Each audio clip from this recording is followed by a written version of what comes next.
In 1939, my father ran away from his hometown of Wacławek, Poland, towards Russia to escape the German invaders. He was 19 years old. A few months later, after settling into a small village just over the border into Russia, he sent for my mother. She was 18, and they had not yet married. In order to lead her to where he would be waiting, he hired a mule, a smuggler, who plied the border between the two countries. We have a daughter, Renee, so they wondered, what are you going to do with me? So he said, well, I came to take her over on the Russian side. Her boyfriend is there and he wants her. My mother says, are you kidding? She didn't believe him. So my husband was smart enough to give him a picture and said on the picture, please, I love Renee so much I cannot live without her. Please let her go. And my father says, you know what? He opened the lapel and sewed in the $100 was a lot of money at that time. That's what he wanted.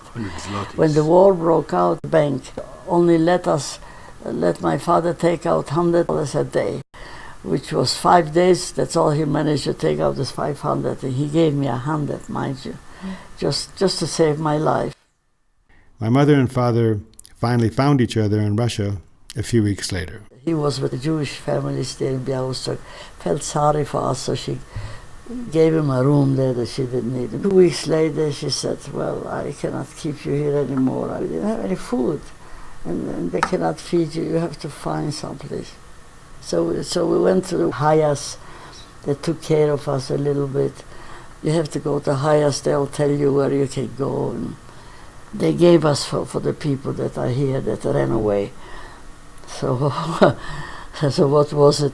It was a big room, a piece of sack or something for everybody to lay down. Then in the morning they gave us some tea, hot water. And I said to my husband, this is going to be our life. So he said, you know what? I heard that the Russians say if you have a profession, they're going to take you deep Russia. And there it's going to be a normal life. They lived the remaining war years wandering throughout Russia. They made a life for themselves, learning fluent Russian along the way. For a time, my father worked as a ship's mechanic on the Volga. My sister was born at the southern end of the Volga in 1940 near Astrakhan. I was born in the far north of Siberia in 1943. They often found themselves with other groups of Jewish refugees in small towns or encampments organized by the Russian army to assist in the war effort. In the autumn of 1946, my family made its way to the Bergen-Belsen DP camp. This was a large refugee camp near the former concentration camp of Bergen-Belsen. Surviving Jews congregated here after the close of the war, and here people were able to find their loved ones as well as the fate of those still missing. At one point, it was the size of a small city of 30,000 people. There were newspapers, theaters, and cafes, and my mother sang in the cafes.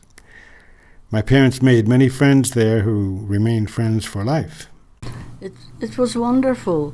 We met people that went through the same thing, some from camp, some from Russia, and we became like friends, like family almost. Every family had one room, and it was nice.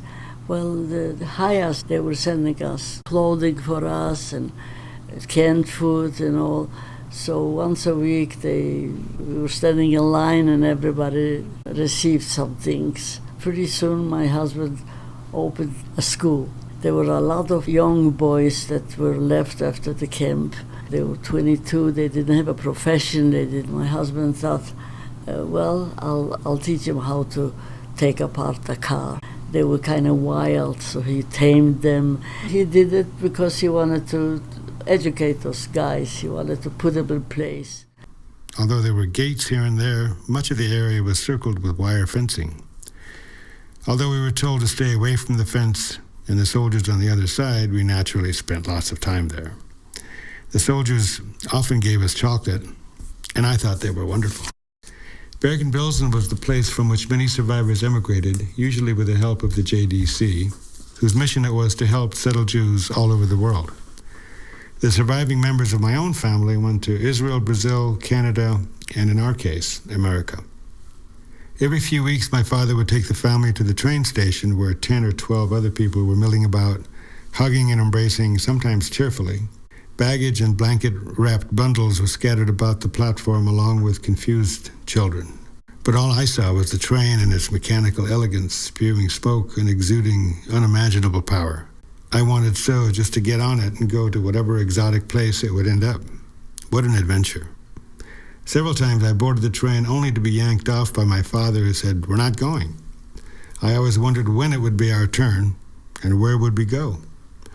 I later discovered that they were emigrating to places all over the world: Israel, Brazil, South Africa, and for a lucky few, America. One day my aunt and uncle got their turn. They were leaving for Israel via Brazil. Philip, my cousin and constant playmate, was also going, of course. I cried when the train pulled away. In late 1949, it was our turn. My father told us soon we would be leaving. "Where to?" I asked. "America," he said, which meant nothing to me at the time, just a new, different place. But I was so excited. For weeks on end, I asked, "Today? Today?" Finally, the day came, and we were the ones going up the steps to the railroad cars, with friends and well-wishers all around. Our journey to a new, permanent home had begun, and the train was the first step. I remember my father telling my sister and me that we would no longer have to run. We'll make a new life in America, and so we did.